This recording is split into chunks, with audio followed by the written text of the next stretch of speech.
अस्सलाम स्टूडेंट्स, कैसे हैं आप? होप के बिल्कुल ठीक होंगे और फुल एनर्जी के साथ लेक्चर 15 अटेंड कर रहे होंगे इस टाइम आप। ठीक है, चैनल सिंध एजुकेशनल ऑर्गेनाइजेशन। आज का हमारा टॉपिक जो कि एमसीक्यूज बेस्ट सीरीज हमने स्टार्ट की थी, उसका टॉपिक है फ्रैक्शंस और लेक्चर है 15, जिसमें हम डेफिनेशन बेसिक अंडरस्टैंडिंग के साथ साथ 10 एमसीक्यूज भी करेंगे। और मैं आपसे रिक्वेस्ट करूंगा कि रफ वर्क के लिए आप पेपर और पेन अपने साथ रखिएगा एंड कमेंट बॉक्स में अपने आंसर्स जरूर बताते जाइएगा, ताकि हमें पता चले कि हमारे स्टूडेंट्स को कितने समझ आ रही है चीजें। फ्रैक्शन बहुत आसान टॉपिक है, लेकिन जो है वो एंट्रेंस टेस्ट में आता है और इसकी थोड़ी बहुत अंडरस्टैंडिंग आप लोगों की लाजमी है, क्योंकि आउटलाइन में होता है, इसीलिए हमें ये टॉपिक कवर करना है और इम्पोर्टेंट टॉपिक है। इजी है लेकिन इंपॉर्टेंट है। तो फ्रैक्शन की डेफिनेशन हम पढ़ेंगे। A fraction represents a part of a whole और a division of quantities. It is written in the form of a by b। ठीक है, where a is the numerator जो कि हमारा पार्ट कंसीडर्ड किया जाता है, और b is the denominator, the total और whole। ठीक है, तो a हमारा न्यूमिनेटर में होगा जो हम कंसीडर करेंगे काउंट्स उसके, और b जो होगा वो डिनोमिनेटर में होगा जो टोटल पार्ट होगा, कोई भी टोटल चीज, और वो ऊपर वाले जो उसके हमने हिस्से कंसीडर कर रहे होंगे। ठीक है, तो फ्रैक्शन आई होप कि आपको ये तो बेसिक अंडरस्टैंडिंग सबको पता होगी। For example 1/2 represents 1/2 equal parts. ठीक है, यानी हमारे पास जो अपान में 2 है वो टोटल नंबर है, और 1 क्या है, उसके पार्ट बता रहा है कि एक पार्ट है। 1/2 इक्वल पार्ट्स मतलब हमारी कोई भी एक चीज है। लेट सपोज हमारा एक पिज्जा है जिसको हमने दो पार्ट्स में डिवाइड कर लिया। ठीक है, तो एक जो उसका होगा वो क्या होगा, 1/2 होगा, यानी टोटल में से एक पार्ट जो कि उसके इक्वल पार्ट होगा। और 3/4 मीन्स 3/4 इक्वल पार्ट। सेम ही पिज्जा को अगर हम 4 पार्ट्स में, यानी क्वाड्रेंट जिसको हम बोलते हैं, वो कन्वर्ट कर ले, तो हमारे पास 3/4 इक्वल पार्ट्स मतलब 3 हिस्से कोई खा ले और एक बचा ले, तो उसको हम 3/4 कहेंगे, उसने खा लिया। ठीक है, एक कंप्लीट हिस्से का 3 हिस्से जो है वो उसने खा लिए। एमसीक्यूज की तरफ चलते हैं हम। Which fraction is equal to 4/8? कौन सा यहाँ पे फ्रैक्शन देखें, इसको हम सिंप्लीफाई भी कर सकते हैं, लेकिन यहाँ पे सिंपल हमसे क्या पूछता है, which fraction is equal to 4/8। तो सिंपल आपको जिसको भी थोड़ा सिंप्लीफिकेशन आती होगी, 4 को एक मरतबा और 8 को 2 मरतबा करके 1/2 उसको कर लेगा, तो हमारा ऑप्शन जो बी है वो बिल्कुल करेक्ट हो जाएगा। सो बेसिकली सॉरी, ये तो मैं एक जल्दी जल्दी में आ गया, लेकिन इसमें दूसरे भी जो है उसको सिंप्लीफाई कर सकते हैं। ठीक है, 2/4, 4/8 को हम 2/4 भी लिख सकते हैं, और इसको 6/12 भी लिख सकते हैं। अब काफी सारे बच्चे जो है परेशान हो रहे होंगे कि 6/12 4/8 को कैसे लिख सकते हैं। तो सिंपल आप दोनों की जब सिंप्लीफिकेशन करेंगे तो 6/12 को भी 1/2 कर सकते हैं, 4/8 को भी 1/2 कर सकते हैं, मतलब दोनों इक्वल है एक दूसरे के। तो इसका ऑप्शन जो है आल वो करेक्ट होगा, क्योंकि आल कैन बी सिंप्लीफाइड इन 1/2। ठीक हो गया। देखिए, मिस्टेक हो गई जल्दी जल्दी। ऐसी तरह बच्चे जो है वो एंट्रेंस टेस्ट में भी करते हैं कि एक ऑप्शन 1/2 नजर आ गया मेरी तरह, वो बिल्कुल टिक करते हैं, और फिर घर आके सोचते हैं कि यार वो तो ऑल ऑफ दीज होता। ठीक है ना। तो एक रियल एग्जांपल भी आपको मिल गई मेरे तरह से, मेरे हिसाब से। उसके बाद हमारे पास ऑप्शन डी इसका करेक्ट हो गया ऑल। उसके बाद सेकंड क्वेश्चन, सेकंड एमसीक्यू है हमारे पास, convert 9/4 to a mixed number. ठीक है, मिक्स्ड नंबर आप जिसको होल नंबर्स में हम कन्वर्ट करते हैं, ठीक है, उसके तरह हमें ये मिक्स्ड नंबर में जो है इसको कन्वर्ट करना है। तो किस तरह होगा इसका? 4 का जो है अगर हम सिंधी में जैसे कहते हैं खोड़ा, 9 पे कितनी बार लगेगा? 2 टाइम्स लगेगा। तो 2 बिल्कुल साइड पे हो जाएगा, यानी होल नंबर जो है 2 बन जाएगा इसका। बाकी हमारे पास 2 इधर आ गया, 2 मल्टीप्लाइज 4 और 8, तो 9 में से 8 गया, बाकी 1 बच जाएगा न्यूमिनेटर में, और डिनोमिनेटर हमारे पास सेम रहेगा। और दूसरा है 3 1/4, तो इसको जब हम सिंप्लीफाई करेंगे तो ये हमारे पास बन जाएगा 13/4, और ये बन जाएगा हमारे पास 5/4, और ये बन जाएगा हमारे पास 10/4। तो हमारे पास ऑप्शन जो है वो ए बिल्कुल सही है, क्योंकि उसका जो मिक्स्ड नंबर होगा वो 2 इंटू 1/4 या 2 होल 1/4 होगा।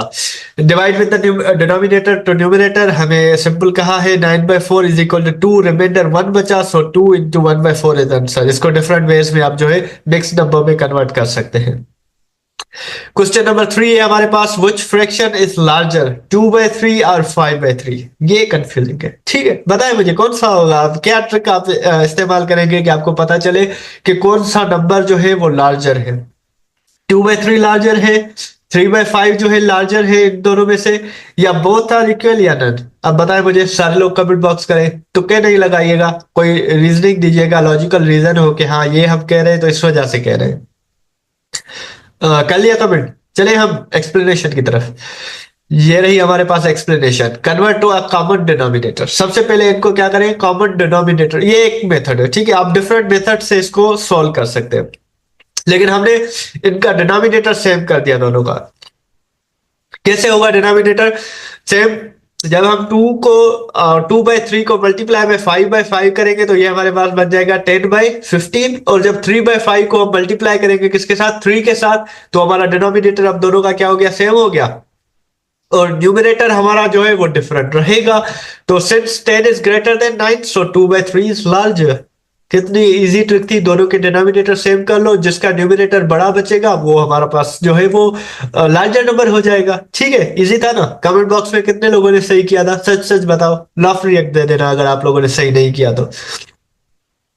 उसके बाद एमसीक्यू नंबर 4 है हमारे पास, what is one whole 1/2 as an improper fraction.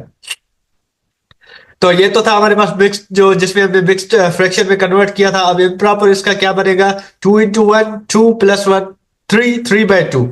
तो ऑप्शन बी बिल्कुल करेक्ट होगा। 4/2 भी नहीं बन सकता, 5/2 भी नहीं, 2/3 भी नहीं। ठीक है, आपने कमेंट बॉक्स में बता दिया कि कौन सा ऑप्शन है, बी आपने करना है, 3/2 नहीं बताना। ठीक है, एक्सप्लेनेशन की तरफ जाते हैं। Multiplying the whole number by the denominator and add the numerator. Simple इसी तरह हमने किया, क्या किया हमने, multiply the whole number by the denominator, यानी 1 × 2, 2 बन गया, +1 क्या, एट द न्यूमरेटर, तो ऐड कर दिया 1, तो ये 2 × 1 2 बन गया, +1 3/2। सो बी इज करेक्ट। मैंने सही बोला था, आप लोगों ने कमेंट गलत किया काफी लोगों ने। उसके बाद हमारे पास क्वेश्चन नंबर 5 है, which of the following is not a proper function. Proper function जो है और फ्रैक्शन वो नहीं है। 1/3 is a proper fraction, 7/8 is a proper fraction, 5/4 is not a proper fraction, I guess 2/3 is a proper fraction। अब इसमें से dot बनाना है, तो कौन सा जो है नहीं है। तो explanation, a proper fraction, simple आप इसकी डेफिनेशन देख लेना, a proper fraction has a numerator smaller than the denominator. तो 5/4 इज अ इम्प्रॉपर फ्रैक्शन। तो प्रॉपर फ्रैक्शन की जो डेफिनेशन है वो क्या है, कि उसमें जो न्यूमरेटर होगा वो छोटा होगा डिनोमिनेटर से, डिनोमिनेटर हमेशा बड़ा होगा। तो इन ए बी और डी में जो डिनोमिनेटर है वो बड़ा है किससे, न्यूमिनेटर से, तो हमारा सी जो है वो नॉट अ प्रॉपर फ्रैक्शन है। ठीक है, क्वेश्चन नंबर 6 इस तरह के में भी आपके पास आते हो, बल्कि आते हैं, सखर आईबीए और आईबीए कराची की मैं बात करूं, क्या सिंप्लीफिकेशन के क्वेश्चंस आते हैं कुछ फ्रैक्शन में। तो सिंप्लीफाई 44/60 × 18/27, इसको सिंप्लीफाई करें आप, क्या आंसर आएगा आप लोगों के पास, 1/2 9/20 3/4 2/3। कमेंट बॉक्स में जल्दी जल्दी से बता दीजिएगा। अगर मैं इसको करूट करता तो किस तरह करता, देखें, मैं इसको सिंपली करता कि 15 का यहाँ पे लगाता खोड़ा, तो ये हो जाता 3/4, जो यहाँ पे 9 का लगाता तो 2/3 हो जाता। तो 2 और यहाँ पे क्या था, 3 था हमारे पास, 2 × 3 6 हो जाता, और अपार्ट में हमारे पास क्या हो जाता, 4 × 3 12। ठीक है, फिर 6 × 12 को हम सॉल्व करते तो हमारे पास 1/2 भी बन सकता था मेरे ख्याल से। आप लोग कमेंट में बताइएगा कि आपका भी ये आंसर आ रहा है या नहीं आ रहा। एक्सप्लेनेशन देखते हैं। नहीं, बिल्कुल नहीं, मैं सही था। ठीक है, आप लोगों ने भी आई गेस सही किया होगा। सिंप्लीफाइंग ईच फ्रैक्शन फर्स्ट, तो इसको हमने 45/60 को क्या किया, 3/4, और इसको क्या 18/27 को 9 का लगाया तो 2/3 बन गया। ठीक है, now multiplying 3/4 × 2/3 is equal to 6/12, जो कि हमारे पास सिंप्लीफिकेशन के बाद आ जाएगा 1/2। सो ए इज करेक्ट ऑप्शन। मैंने बिल्कुल दुरुस्त करेक्ट किया था इसको सिंप्लीफाई, आप लोगों ने भी आई होप के करेक्ट किया होगा। And other question, solve 7/12 + 5/8। ठीक है, तो इसका आंसर क्या आएगा, 17/24 29/24 41/24 और 33/24। 24 सब में सेम है, आप लोग अब तुक्का भी नहीं लगा सकते, तो सिंप्लीफाई करें। बताएं कमेंट बॉक्स में क्या होगा इसका आंसर आपके सामने। ऐसे तो नहीं कि आप लोग बस 7 और 5 को ऐड कर ले एलसीएम लिए बगैर, ऐसे नहीं हो सकता बिल्कुल भी। ठीक है, कुछ बच्चों ने कमेंट कर लिया होगा, तो हम एक्सप्लेनेशन की तरफ चलते हैं। Find LCM of 12 and 8 which is 24, क्योंकि यहाँ पे गिवन है, हमें यहाँ से भी अंदाजा हो सकता है कि इसकी एलसीएम तो 24 ही बनेगी। तो 7/12 इसको आपने मल्टीप्लाई कर दिया 2 के साथ, तो 2 इंटू 7 14 बाई 12 इंटू 2 24, और 5/18 को हमने मल्टीप्लाई कर दिया 3 से, तो ये 15/24। एलसीएम दोनों की क्या आ गई, 24 आ गई, और हमने ऊपर जब दोनों के जो है पार्ट्स न्यूमिनेटर्स ऐड किए तो वो 29 बन गया। So B is correct option. I am sure कि किसी ने भी कमेंट सही नहीं किया होगा, मुझे पता है अपने स्टूडेंट्स का, ऐसा ही है ना। What is 2 in 2 whole 1/4 minus 1 whole 5/8? ये किसके इक्वल है? 3/8 के, 5/8 के, 11/8 के, 7/8 के। 8 तो डिनोमिनेटर सब में सेम आ गया, तो फिर आपकी कंफ्यूजन बढ़ जाएगी कि कौन सा जो है वो ऑप्शन सही होगा। सिंप्लीफाई करेंगे हम इसको, एक्सप्लेनेशन में कन्वर्ट टू इम्प्रॉपर फ्रैक्शन में हमने इनको कन्वर्ट किया। 2 into 4 8 plus numerator 1, 9/4 minus 8 into 1 8 plus 5 numerator, multiply denominator with the whole number plus numerator, तो ये बन गया हमारे पास 13/8। तो ये कन्वर्ट हो गए 9/4 माइनस 13/8, एलसीएम हमारे पास 8 आ गया। सो 18 माइनस 13 इसकी हम एलसीएम लेंगे, सिंप्लीफाई करेंगे, तो 18 minus 13 is equal to 5/8। So हमारा ऑप्शन बी है, बिल्कुल दुरुस्त है। हमारे पास question number 9, second last question है, multiply and simplify 7/10 into 2 whole 2/5। 7/25 होगा, 1 इंटू 1 होल 1/4 होगा, 17/25 होगा, 1 होल 3/5 होगा, या 1 होल 17/25 होगा। कमेंट में बता दीजिएगा। मुझे लग रहा है इसका आंसर जो होना चाहिए 10 25 4 7, तो 71 होल 17/25 होना चाहिए, but let's see. Explanation 7/10 into इसको हमने कन्वर्ट कर दिया 2 इंटू 5, 10 प्लस 12 अपान में 5 इज इक्वल हो गया 84/50 के, जिसको हम सिंप्लीफाई करेंगे 42/25 हो जाएगा, जिसको हम लिख सकते हैं 1 होल 25 डिनोमिनेटर में और 17 न्यूमरेटर में। तो हमारा ऑप्शन ई बिल्कुल करेक्ट है। आई होप आपने भी कमेंट सही किया होगा। उसके बाद हमारे पास क्वेश्चन नंबर 10 है, bucket is 3/4 full. It's a word problem, basically आप इसको वर्ड प्रॉब्लम कह सकते हैं फ्रैक्शन का।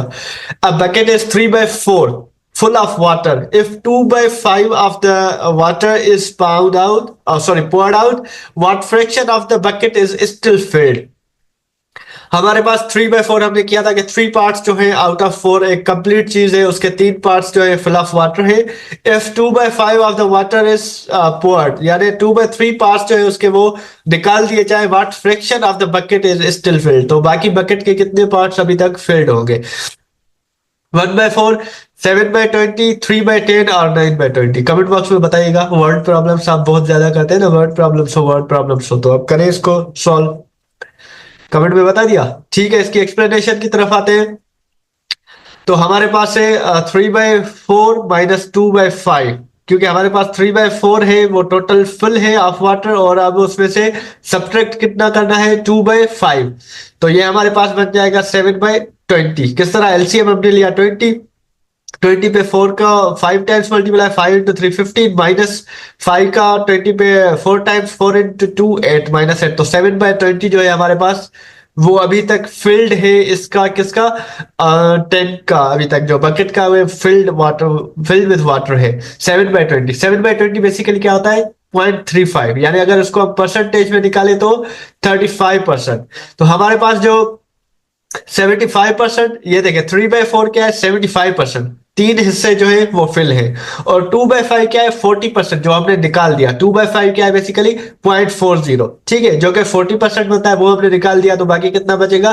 35% बचेगा, ठीक है। परसेंटेज में भी आप इस तरह कर सकते हैं, जो कि हमने टॉपिक किया हुआ है परसेंटेज का, और इसी तरह आपने इसका आंसर जो है वो 7/20 भी लिख सकते हैं। जो भी ऑप्शन होगा वो बिल्कुल दुरुस्त होगा, ठीक है। तो आई होप आपकी अंडरस्टैंडिंग अच्छी हो गई होगी फ्रैक्शन की। बाकी इसके जो टॉपिक्स रहते हैं फ्रैक्शन के बाद वाले, वो इंशाल्लाह हम नेक्स्ट लेक्चर में कवर करेंगे। होपफुली 20 लेक्चर्स तक हम ये सारे टॉपिक्स जो है वो कवर कर लेंगे मैथमेटिक्स के, जो भी आउटलाइन में गिवन है।